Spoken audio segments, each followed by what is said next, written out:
یہاں پھر ایک سوال پیدا ہو سکتا ہے کہ حضور کی اطاعت کو اللہ نے اپنی اطاعت کیوں قرار دیا؟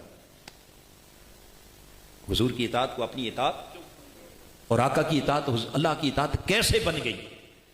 اب آ جائیے پھر اس خاص نقطے کی طرف کہ اطاعت کس شے کی ہوتی ہے، یا کسی کے قول کی ہوتی ہے یا کسی کے فعل کی، کسی کے، یا کوئی بات کسی کو زبان سے بیان کرتا ہے، حکم دیتا ہے کہ ایسا کرو، یا کر کے دکھاتا ہے کہ ایسا کرو۔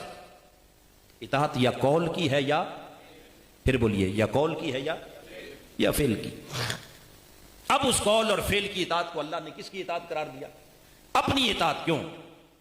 اس لیے کہ سب سے پہلے اگر قول رسول کو لے لیں تو میرے آقا کی زبان اقدس سے جو جو نکلا اس کو اللہ نے اپنی اطاعت اس لیے قرار دیا کہ خالق کائنات نے فرمایا وما ينطق عن الهوى، میرا رسول جو بولتا ہے وہ اپنی مرضی سے تو بولتا ہی نہیں، اپنی مرضی سے، اپنی خواہش نفس سے تو کلام ہی نہیں کرتا، وہ اپنی چاہت سے، اپنی خواہش سے تو بولتا ہی نہیں۔ جو بولتا ہے کیا؟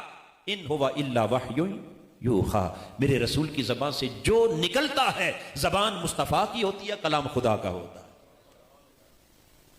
زبان مصطفیٰ کی ہے اور کلام، تو جب آقا علیہ السلام کی زبان اقدس سے نکلنے والا ہر قول خالق کائنات نے اسے اپنی وحی قرار دے دیا اور اس بات کا اعلان کر دیا کہ میرے رسول کے کلام کو عام انسان کا کلام نہ سمجھنا، وہ ان کی مرضی سے اور انسانی بشری تقاضوں کے مطابق نہیں، بلکہ وہ کلام کس کے تابع ہے؟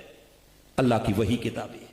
تو لہٰذا ان کے جس جس قول پر بھی آپ عمل پیرا ہوتے چلے جائیں گے وہ اطاعت مصطفیٰ کی نہیں ہوگی، بلکہ حقیقت میں اطاعت اللہ کی ہوگی۔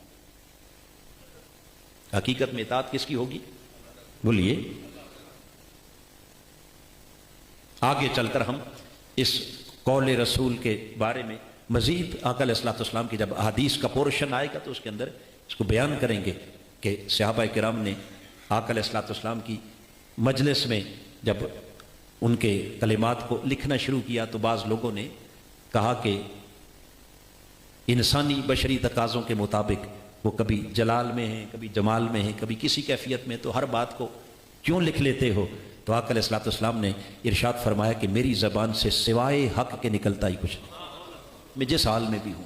وہ آگے احادیث آئیں گی، مگر اس وقت جو بنیادی بات بتانا چاہ رہا ہوں وہ یہ کہ حضور کا کلام کس کی وحی ہے؟ اللہ کی، اور رہ گیا فعل، دوسرا کیا رہ گیا؟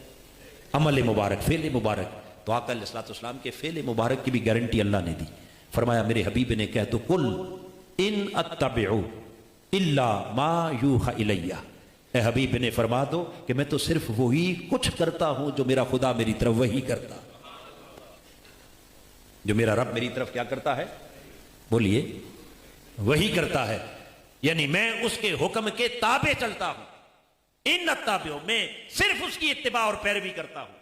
گویا تاجدار کائنات کی زبان اقدس سے قرآن اعلان کروا رہا ہے کہ حبیب نے کہہ دو کہ میں تو قدم نہیں اٹھاتا اس کی مرضی کے بغیر، میں تو سانس نہیں لیتا اس کی مرضی کے بغیر، میں تو کوئی عمل نہیں کرتا۔ تو جس کا ہر عمل وحی الہی کے تابع، جس کا ہر قول وحی الہی کے تابع، اور جس کا ہر فعل وحی الہی کے تابع ہو جائے، اس رسول کی اتباع کو خدا اپنی اتباع نہ کہے تو اور کیا کہے؟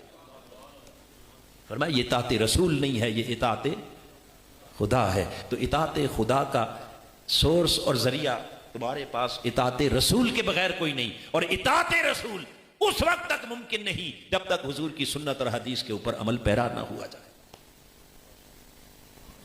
یہ وجہ ہے کہ اللہ پاک نے اپنے محبوب کی اطاعت کو ایمان بھی قرار دیا اور اپنے محبوب کی اطاعت کو اپنی محبت کے حصول کا ذریعہ بھی قرار دیا۔ قرآن مجید کی سورہ انفال کو اٹھائیں تو پہلی آیت کریمہ میں خالق کائنات نے فرمایا وَأَطِیعُوا اللَّهَ وَرَسُولَهُ إِن كُنتُم مُؤْمِنِینَ، لوگو اللہ کی بھی اطاعت کرو اور اللہ کے رسول کی بھی اطاعت کرو، ان کنتم مؤمنین، اگر تم سچے مومن ہو۔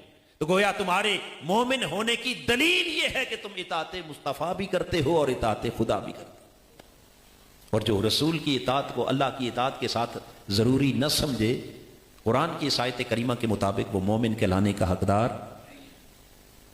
گویا ایمان کی بنیاد بھی حضور کی اطاعت پر ہے۔ اور پھر حاضرین محترم، اطاعت رسول جب ایمان کی بنیاد ٹھہرے تو خالق کائنات نے سورہ آل عمران کی آیت نمبر 31 میں فرمایا میرے حبیب نے کہہ دو قل ان کنتم تحبون اللہ فاتبعونی یحببکم اللہ، اے لوگو اگر تم اپنے اللہ سے محبت کرنا چاہتے ہو کہ تمہیں رب کی محبت نصیب ہو جائے، چاہتے ہو کہ تمہیں عشق الہی نصیب ہو جائے، اس محبت الہی کو پانے کے لیے بھی کیا، فاتبعونی، آؤ میری اتباع کرو۔ حبیب نے کہہ دو کہ کس کی اتباع کرو؟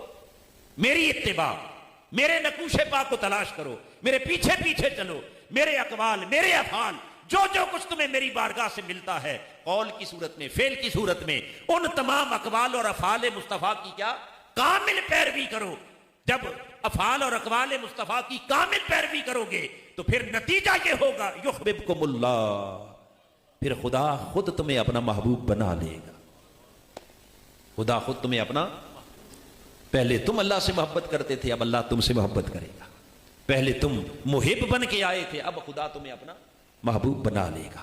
پہلے عاشق بن کے آئے تھے، اب خدا خود تمہیں اپنا معشوق بنا لے گا۔ پہلے تم اللہ کی محبت کے طلبگار بن کے آئے تھے، اب خدا خود تم سے محبت کرنے والا بن جائے گا۔